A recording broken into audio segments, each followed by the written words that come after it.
শরবত তৈরি করে। এ হলো আপনার লেবু দিল প্রথম, তারপর একটা ট্যাং দিল সাথে, দেখতেছেন ভাই, একটা ট্যাং দিল,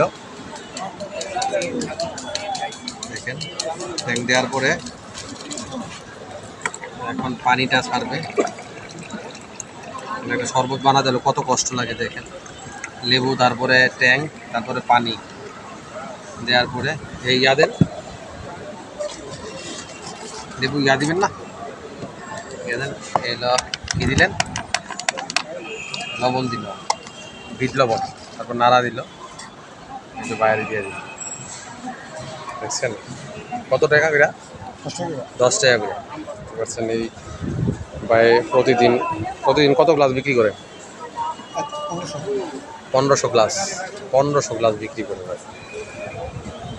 এটা হলো কমলাপুর তিতাসের প্ল্যাটফর্মের দিকে।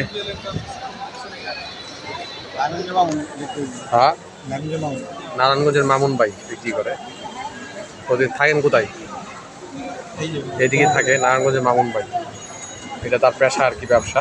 ভালো থাকবেন, বাইরে না আসবেন, আসলে অবশ্যই ঠান্ডা এক শরবত খেতে পারবেন।